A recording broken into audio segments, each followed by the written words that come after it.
What's good, guys? Welcome back to Everyday Struggle. Nadeska here with Wayno and Akademiks. You guys should know that we are fully back into the swing of things. Ak overslept this morning. I feel like we're officially back now. What would it be without a late academic day? No, I'm not gonna lie to you, yo. The sleep schedule thing is still fucking me up. It's really difficult to get back into it. Well, obviously my alarm died, but still, like, the sleep schedule thing, like, I'm not in the swing of things yet. And this is the second week back. So, yeah. Hopefully by the third week, we'll be, you know. You have been doing really good so far, that though. I feel like you were extra early the first day because you were excited. You've been trying. I remember when Kevin Gates was coming, I was like, listen, I didn't even sleep. Oh, yeah? Just because I just couldn't even risk it. Oh, man. Well, look, it's Thursday, Friday, so that's the good news. Right. We'll be back on time on Monday. So Pastor Troy got on Instagram to share his feelings about Lil Nas X's Grammy outfit. He said he feels that they, in quotes, they, are attacking black masculinity. And by they, he also means Applebee's. So he shares a story. He says, I guess I won't be winning a Grammy if this is what I've got to wear. Obviously showing the photo of Nas X's outfit. He said, they love to push this on our kids. The other day at Applebee's, had some punks kissing and laughing and eating mozzarella sticks, and goes on to say, if you don't open your third eye and talk to your sons, they might really go down the Old Town Road. Just a little bit absurd. So he did eventually delete this post, but of course, Lil Nas X fans swarmed him with rainbows and LGBT flags. Unicorns. Exactly. And Nas X did respond. So he reposted a fan who posted the Grammy fit saying, damn, I look good in that pic. And then posted a meme clowning Pastor Troy for when he saw the two dudes eating mozzarella sticks. He was trending for this yesterday. It's just so... It's a little bit ridiculous. But anyway, thoughts? I'm glad everyone saw the ridiculousness and the absurdity in what he said. Like, it kind of not only sounded dated, it just sounded wild. Like, you know, I think people are expressing themselves, and like, it felt like someone who's not even accepting that people might have alternative ways of living or just other sexuality. You feel me? Like, this is not Lil Nas X's personal style choice or his sexuality preference. Don't mean this is an attack on black people. This not no motherfucking attack.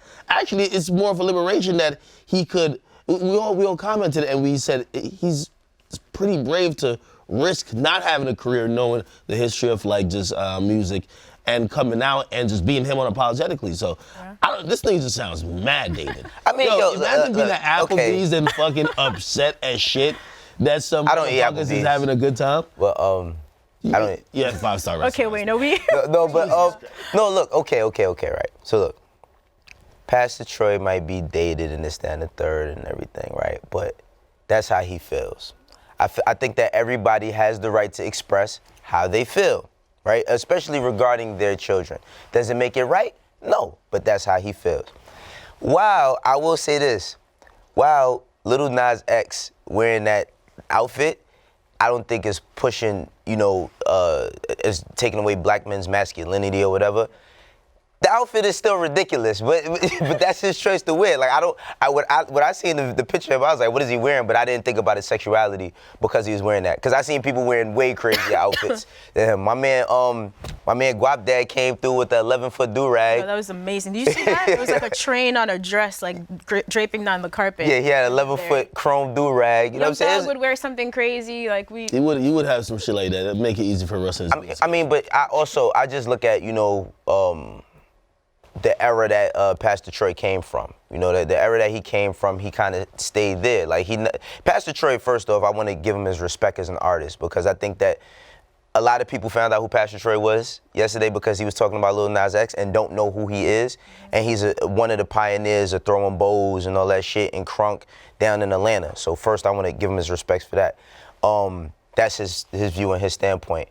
Do I agree with it? No, but I'm also not gonna knock a person for saying how they feel. I think that's the way that we have transparency and conversation, is by a person might saying the most outlandish thing and then countering it and then us having a discussion.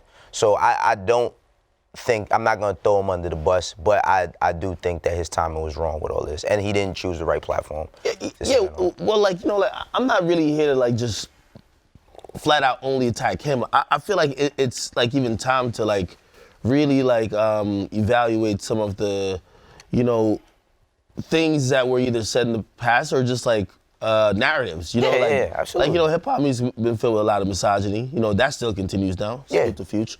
Homophobia, you know, absolutely. Like that's going on through music. I think when as a society in which we have progressed so far, I think we gotta look at shit like that. As long as the majority consensus is that, yo, that's just absurd. Yeah. Now, of course, you could have whatever personal feelings, right, as long as it doesn't turn to hatred or maybe even worse than that. You get me? Right. But, like, I do think that some of the detrimental narratives that hip-hop pushed onto us, we do have to come to face with and say, yo, man, we were really back then saying this and accepting this or saying this without a blink. Yeah. You get me?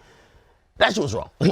Yeah. Now, I'm not for the, like, okay, let's go take some lyrics from, like, you know what I mean? The 90s. Right. Because times were different. Yeah. But we have grown as a society, and we have to, like, you know, we gotta be updated with the times, man. Yeah, I mean, with all that being said, his outfit was still trash. So, like, that's how I feel. If it was just a fashion comment, cool, but, like, yo, I could tell he felt like, yo, he's one of them dudes. Which no, but look, I'm sorry, cause but you know, this is a good conversation, because it was one time I seen it was these two brothers, right? I didn't know who they were, and they I found out that they were like an African band. I didn't know that they was gay or nothing. I just was like, they had on like these jackets. They had on like a jacket that was like kind of shiny, like satin or silk or something, and they have no shirts on, and they had like bell bottoms, and they had like long hair, and I was like, is this supposed to be fly? And a bunch of gay people attacked me because I just asked. I didn't say nothing about their sexuality. I didn't say nothing to disrespect them. I just was like, if this is fashion, is this supposed to be fly? Where I'm from, fashion, it is expression, but I'm from Harlem, we think about getting fly. But I was attacked crazy. I'm talking about, like, for a whole, people was calling me nigger with the ER, all that, like, in my mentions, just because I made a comment. And I didn't make a derogatory comment about their sexuality or anything. Well, that's interesting you say that. So so you know, that leads me to think, is there, like, really that fine line between, like, fashion and self-expression, right? Yeah. Where maybe those dudes, maybe that ain't fly, but maybe that's them expressing themselves.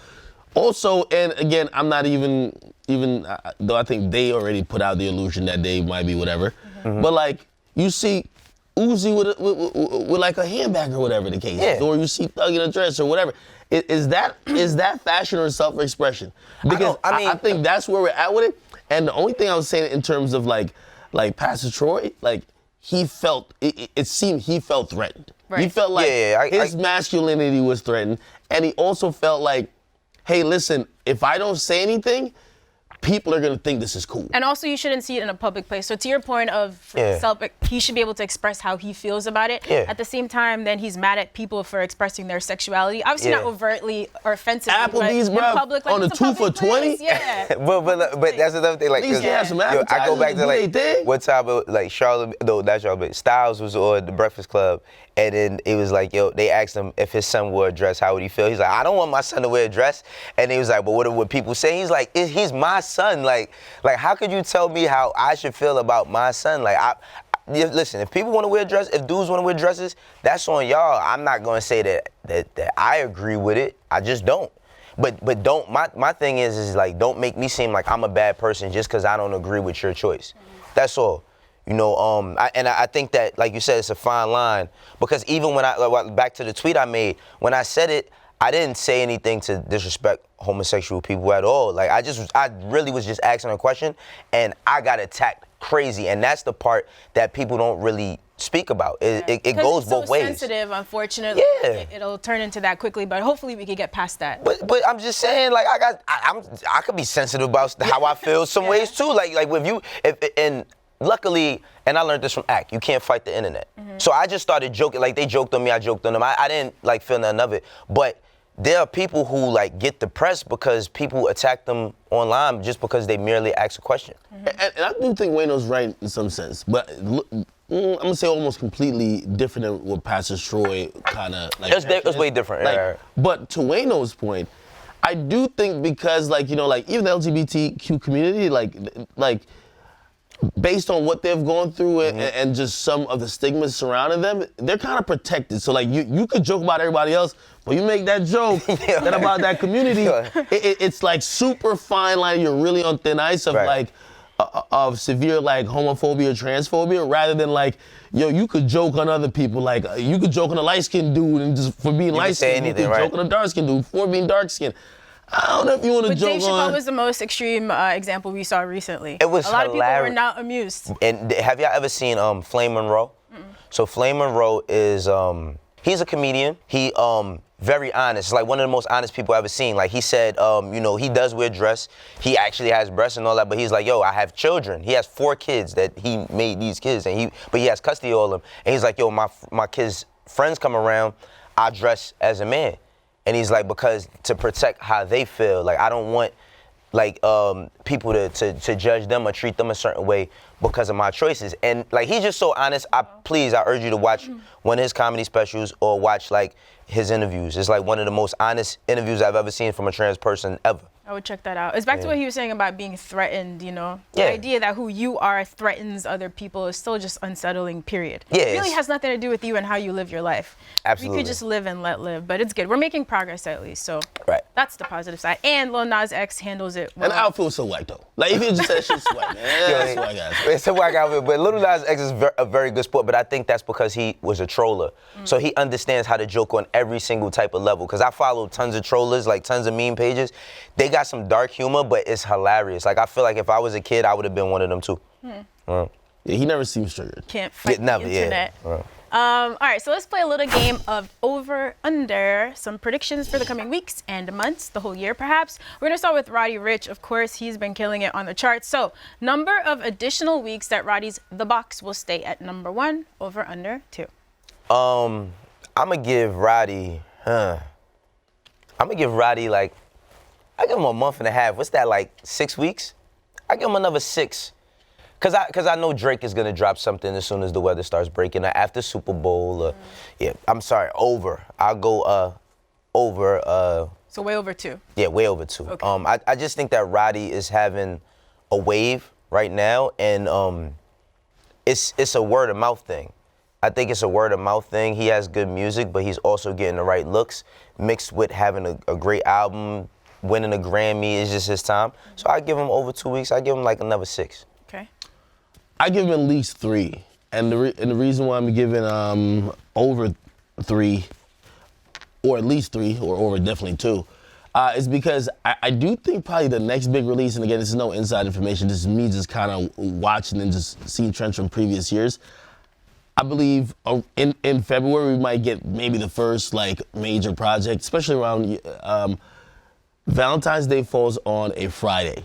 All-Star Weekend, all that. Again, I think that's a great week for a heavyweight to drop. Right. You get me? So maybe somebody drops a heavyweight album that maybe knocks him off number 1. But even though that might be just an album, that might just be a number 1 album while he still has a number 1 song. And I really think he's gonna do at least 1 or 2 more. Okay. So All right. definitely over 3. Over? Okay. Over for Roddy. What did our fans say? The Black King, the young Black King, Roddy Ricch.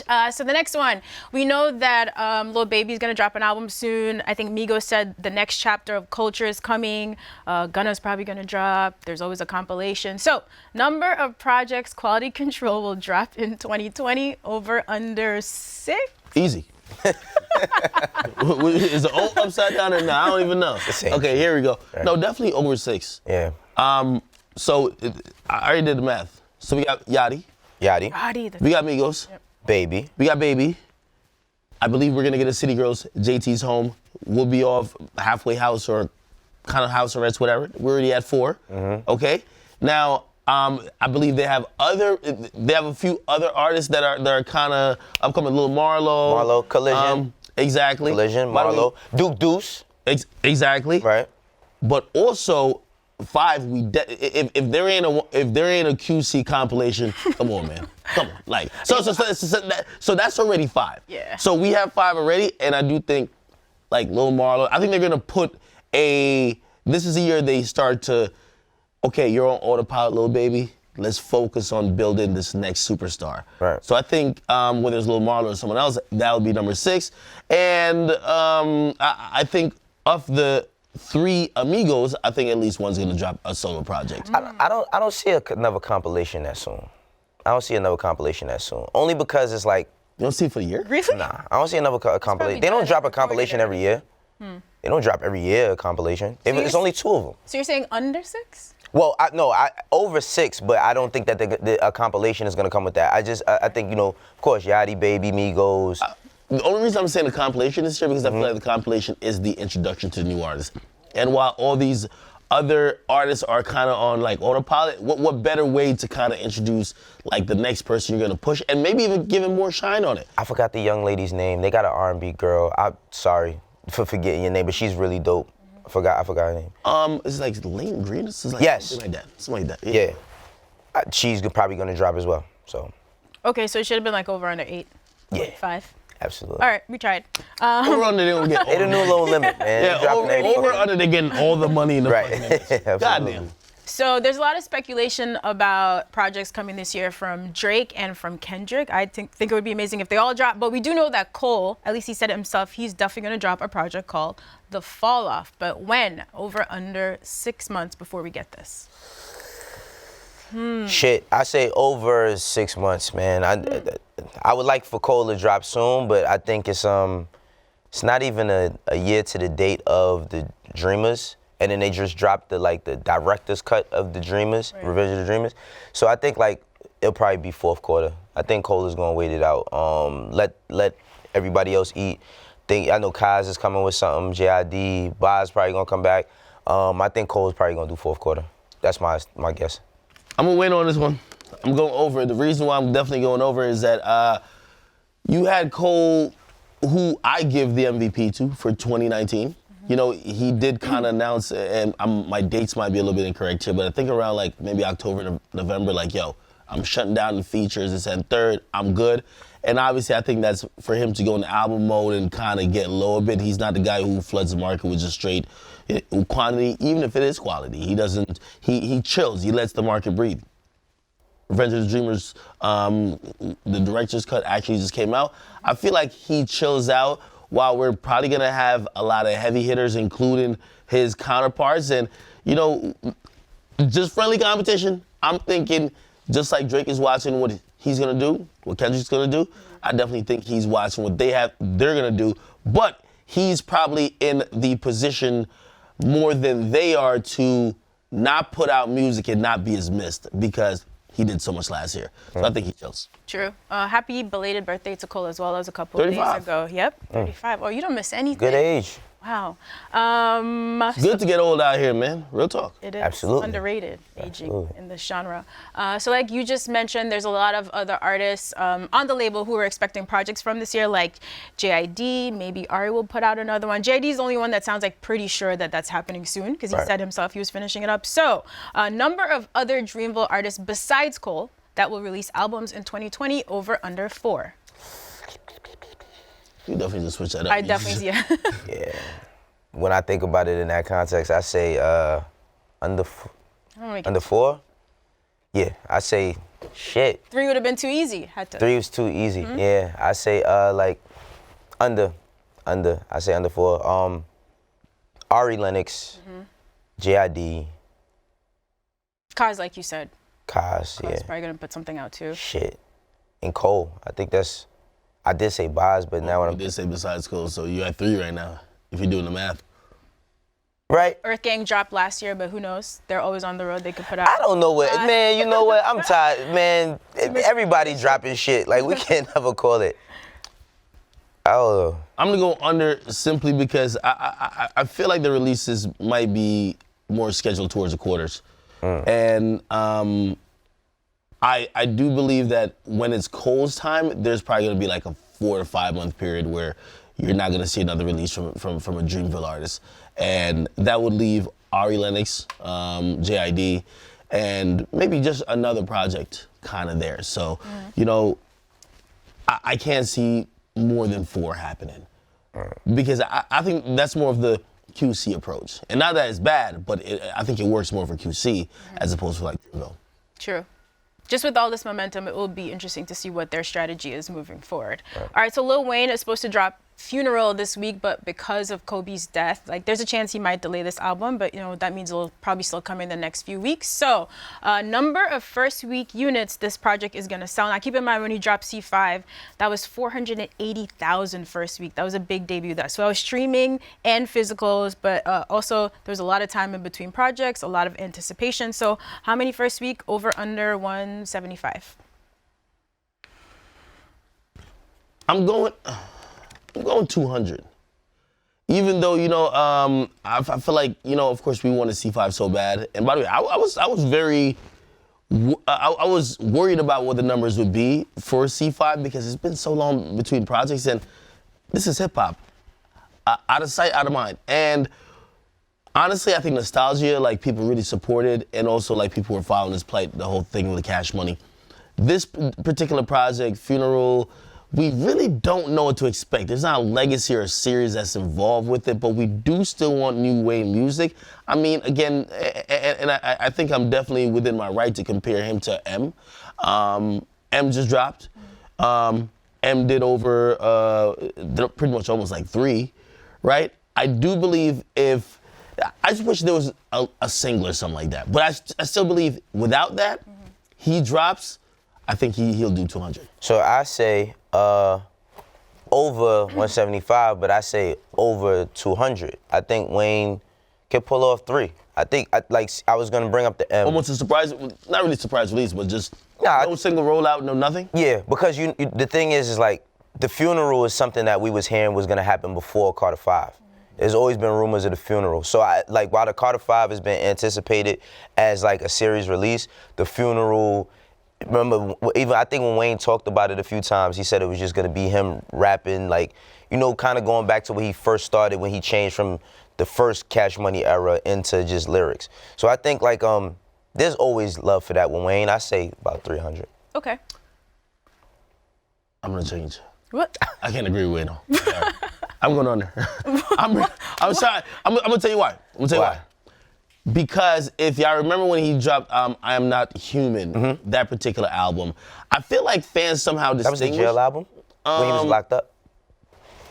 Even, I'm Not a Human Being? Well, I'm really just comparing the projects ever since Carter 3.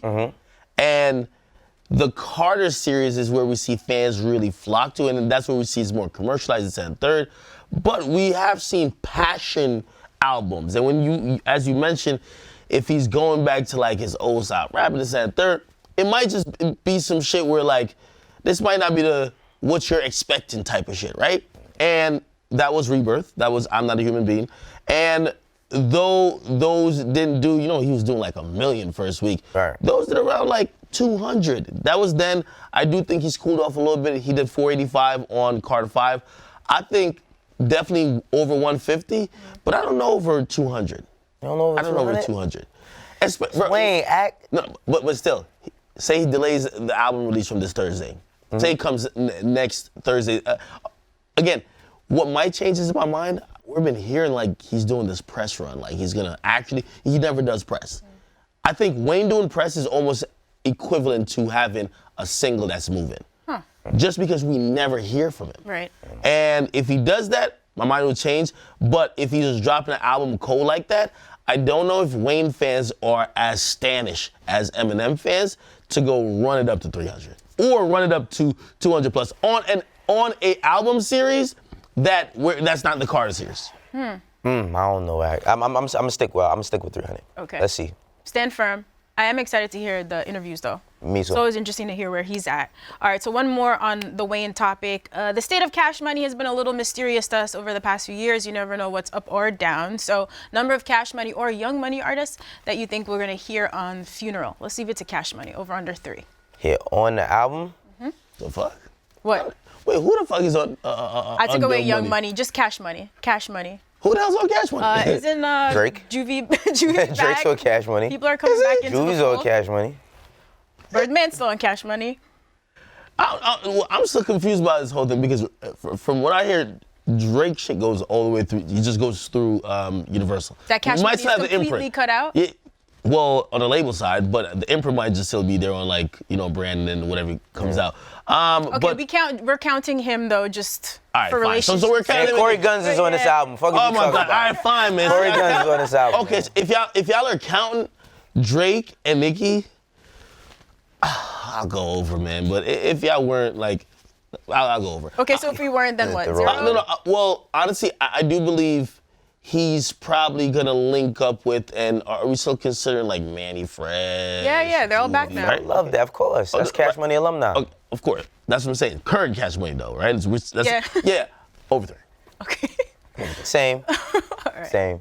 Like I think Wayne has really done a bunch of stuff like in the last couple of years, especially with like really linking up, you know, trying to do the Hot Boys reunion and a couple other things like at the Louisiana Fest, of kind of like mending certain relationships or whatever and get on the right page. And I think an album like this would be good to like, you know, either have a couple posse cuts or at least a couple nostalgic moments. Okay. Thank you, and that is it for today's game of Over Under. Now we move on to Big Facts or BS. This one is courtesy of Pete Rock, I believe. I miss the days of real hip hop. Now it's all about lies, flashy money, no talent, dick riding. It's sickening to see.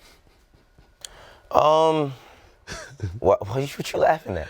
No, because I be reading these tweets and I'm like, yo, I feel like some people just discovered the internet. Like they're like, yo, what the fuck is going on this shit? Like niggas literally on their Blackberries like scrolling through. It's like Reverend in the fucking tub. Stop playing with P Also, Rock let's like that. respect All the right, No, P Rock is my guy, but come on, bro. Like this is a little ridiculous. No, so while I do understand what P Rock meant, I think that this is BS only because Flashy money's been a thing? money's always been a thing in hip hop. But hip hop, it's always been about lying. Like the people have always been liars in hip hop. And we've seen the artists that don't lie. You know what I mean? We see the ones that really go through it, that do the quote unquote realest shit, like people would say like a Shine. You know, once he went through what he went through in his situation, never was the same again. I think dick riding has always been a thing. Like I get what he's saying. No, seriously, because people lie. Like I think about as time goes on and we start seeing documentaries and we start seeing biopics and all that, we find out all these niggas was lying. Right. They was lying about who they was lying about the contracts they had, they was lying about the money they was getting. So I think that what Pete Rock means is hip hop in its purest form as far as making it, where it's like the honesty in making records, but as far as like who these people are, they all fucking liars. That's how I feel. You know? I've always said rappers are professional liars. It didn't just start when Instagram was like invented. It didn't start when Twitter was invented. I just think it's just always been like that, you know? And whether it was like white lies through like, you know, like, hey, let's speak it into existence, but you're bragging about it like you have it now. I feel like there gotta be a little bit more context to what he's saying, because lies in what like everybody knows, like if you watch any hip hop documentaries, like you know niggas was like in the early iteration of when hip hop is birthed, niggas is rapping about having color TVs when they didn't have it. Like, you know, like just in the beginning. But that was the aspiration of hip hop. Like that it was like a lot of the music was what they wanted to have. Like, you know what I mean? Like, but still, it was still about that braggadocious, yo, I got this, even if you didn't have it. And that's lies, regardless. I'm wondering if he's talking about just that type of lies, or he's just talking about people living like falsehoods or portraying falsehoods. right. Putting out images that they're not. And maybe there's a conversation very that real. Like a 6ix9ine, because that's a very extreme example. I don't think people are faking That's that the much. biggest example ever. We never seen nothing like it. Well, maybe that's a conversation you could have, like, with, like, because now it's very transparent on that realm, right? Yeah. But I do think just saying lies, we've seen lies through kind of like all generations. Yeah. And honestly, like, I just can't remember when dick riding wasn't the thing, because this is the music business. When a rapper who if you're cool with him or you're close to him or he does a song with you could benefit your career, it's everybody like kind of rides the wave. They But is ride that with the dick hot riding guy. though? Like, is that? Well, Like, I would imagine that's what dick riding I mean, is.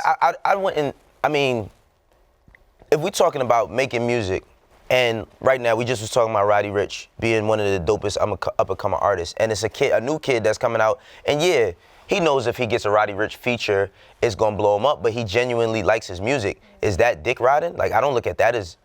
Not just a feature. I think what dick riding is like, you're almost trying to ride somebody else's wave. Yeah, being genuine about how you feel. Yeah, you're the hot guy right now, so they rocking with you so much. Oh, yeah. Just to ride your wave, and that's just dick riding a wave. You feel me? But I feel like this is music where like it's not only about what you got going on, it matters about the landscape and shit like that. One of the people who I felt like just kind of like, I've always said 50 Cent's career was shortened because he isolated himself from everyone else, right? He didn't really network. And by the way, dick riding and networking could be the same thing. Like, or just, that's my friend. You get me? Like, I think that's what Wayno was saying. Like, okay, maybe some of these people, those are your friends. But I think to some other people, it could be seen as dick riding. Well, I think that if I'm gonna consider you a friend, like, it's like I look at music and music business, all business is a form of mentorship, right? In order for me to get further, is for a person to kind of give me the game and school me and show me the ropes. And like, I've learned that from you. Like, you know what I mean? Like, I didn't know you when I came here, you didn't know me, and we've built a relationship, and it's shit that you taught me and vice versa. I feel like there are people who talk this friend shit, and they talk all this friend shit, but never throw you a bone. That's where the dick riding part comes in. Because I know that once I got on Everyday Struggle, I got hot in a sense. Now people want to get cool with me because they want me to talk about their artists and shit. But it's like, if we're cool, then why, if we can't get $1 together, like, and it's not all about money, but I'm just like, yo, if you can't point me in the right direction for something, are we really friends? Are we really cool? I don't think so. I think that's the form of dick riding. But don't you think that's always exists? So, yeah. I think that's my only thing with what P-Rock was saying. I think the biggest point is, like, when you bringing up social media, is that social media is just a magnifying glass of everything. All these things was going on, even down to the Me Too movement. As we can see, these things have been going on forever, but now people have platforms, or they use social media as a platform to give them voices. Yeah. And it's a magnifying glass on everything you do. It magnifies and it makes it easier to create the fake narratives. Yeah. Like if you're, like a 6ix9ine, to create this character. Okay, but we're calling BS on this one because these things have all existed in some form. And we do love P-Rock, brilliant producer. Yeah, much love to legend. Yes. Brilliant artist, pioneer. He's taught college curriculum, all types of shit. So I got to give him his credit. But yeah, that's BS on that. I can understand why he's upset though. Me too. Absolutely. All right, we have a few more minutes left. Let's do Struggle Tunes. We haven't done this in a while, so this is where we're picking songs that were released in the past 3 months that we really love, that we still have in rotation. We're gonna start with Young Akademiks. Come on, Ak. Listen, man, one of my favorite songs. I don't know why y'all laughing. But okay. One of my favorite songs released in the last, I'm not gonna start with that one, man. Wayno, you ain't gonna typecast me. Yo, I'm gonna go to my second pick, man. I got my man Lil Baby with Something to Prove, man. I keep telling y'all, man, he had a banger with Woes, Something to Prove, the second one.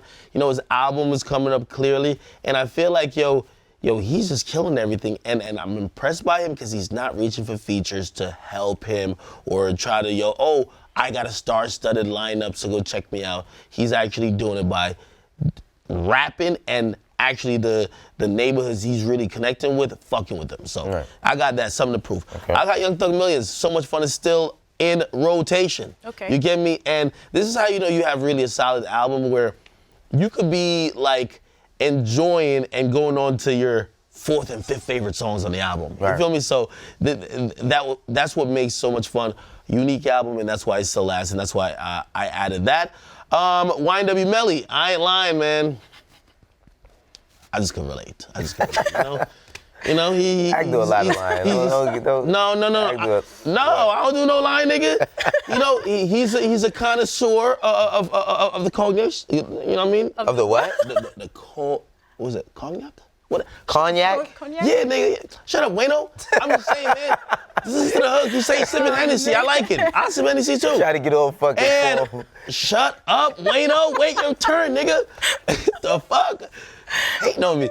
And Drake War, I wish the song would be on DSPs. Listen, man, I know there's a lot of flack, and Wayno's probably one of them niggas, like, I don't even look at this nigga on Twitter, but I can imagine when he drops that and he starts hitting them accents, you know what I mean? I don't know. Yeah, come on, man. Anytime Drake hits that Drizzy Marley, that fake UK accent, he's bodying these songs. That's facts. I like the song. You like the Drizzy Marley? And also, Drake on his mob boss gangster stuff. I like this new version of Drake. He tough. Me too. So I got War, and nobody would expect it. Y'all thought I only listened to bullshit. Yo, you were really on one right Justin Bieber and Kalani. Okay. Stop laughing. now. You looking at me like this? I'm not laughing at that record. I'm just saying, like, just Justin the way Bieber and Kalani. Okay. Get Good me? pick. And honestly, to be honest, it's one of those, it's a vibe. Yo, Kalani is nice, and so she had a good mixtape last year. She should probably be putting out an album soon. She had the baby. She's been busy, but I'm getting more into Kalani. Yo, but I think it's because I do so much like news stuff. Like, I had like this huge perception after the whole Party Next Door Kyrie thing, and I was like, man, what the heck is going on here? But like, listen to her music. you had a perception. She's What are you dope. All right, let's not Yeah, get let's back get. We're into done with that him. bullshit. Let's do my shit. Yeah. All right, so my shit is like, I gotta feel I got New York on here. Smoove L. This nigga must have got robbed by some New York niggas, man. What the fuck is this list? Got robbed. Or got threatened to make this fuck. Can you Look at just this. Can you just let Could you Wayno- go ahead, Wayno? Damn, brother. Just because you ain't got no respect out here don't mean I don't. Like, okay, but Smoove L. Aka, you up on Smoove L yet? Yeah. No Apollos? That the record it goes viral. Like, young kids is fucking with that heavy. He just signed over at Interscope. Shouts out to him. He's from Brooklyn. I like Smoove L. He's not like, he uses some of the drill beats, but it's not like really drill centric. Got a lot of melody. Casanova featuring Fabio Foreign and Smoove L, Demons and Devils, right? That's right now, this nigga. Stop it. Nah, that's I love Casa. But I just like the new Brooklyn wave. Brooklyn is starting to become like a state. I can't believe I'm saying this shit. But Hey. One word answer. This wave, will it last? Yes. Past 2 years. yes, I give it past two. Right now, I say Counting yes. from right now? Counting from right now, yes. I mean, when Bobby and Rowdy come home, that's a whole nother. Do you think they do it? I think that they amplify they have it. their own, like. No, I think they amplify it. I'm with Act on Lil Baby, something to prove. Lil Baby goes hard, goes crazy on that. Griselda with Cruiserweight Coke. That shit is fire. It's one of the joints off the WWCD, What Machine Gun Do, album and mixtape, whatever you want to call it. That shit is hard. Benny got the best verse on there to me. And then Yo Gotti, More Ready Than Ever. He used the same joint. You remember, he was a Diplomat's fan. Remember, I'm Ready? Yo Gotti flipped that beat, so that's my 5. That's my playlist. Okay. Let's see Nadeska. Let's see, what do I have? So it seems like Team OVO is about to get busy, finally. Okay. So I'm gonna start with Division. Muse, you guys know I'm a huge fan of them. It's 1985, the producer. Come on, man. This guy is big R&B bag over I'm here. in my R&B bag. I fuck with this song. Welcome. So you guys know I was a big fan of their album September 5th. They dropped Morning After. So it's Daniel Daly, the singer in 1985, who has some amazing production credits. If you don't know, he did Hotline Bling, Hold On, We're Going Home, One Dance, I think, as well. So anyway, this is cool. They use a sample that's on Jay's Dead Presidents and flip it into an R&B song. Oh, I gotta hear this now. Shit is nice. That sounds hard. They said an album's coming soon, hopefully in February as well. We'll see. Party Next Door featuring Drake. I really like Loyal. I really liked Recognize. Come on, man. This is not. I really liked Recognize. I think when Party and Drake do it right together, the shit is really amazing.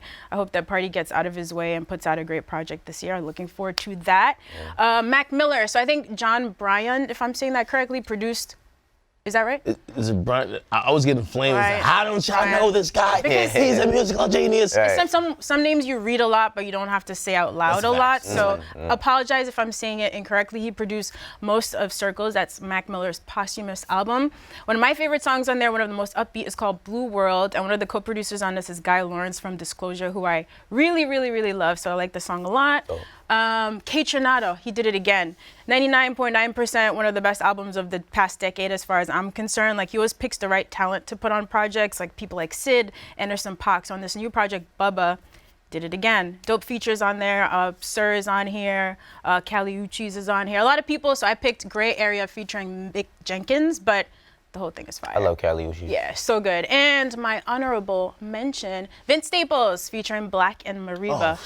I thought you were going to say Vic Mensa. I'm like, Listen, Nah, Vince. still on the big message slander. Vince Black and Mariba. This is Yo Love from Queen and Slim. This is a really nice song. Like it's a good vibe together with the three of them. That's my list. Dope. All right, so those are our Struggle Tunes picks for January. Let us know what you guys are listening to. And of course, if you have more fan question, keep sending those, send the videos. We have some we didn't get to today that we will do on Monday at Everyday Strug on Twitter with 2 Gs. Thank you for watching. Have a great weekend.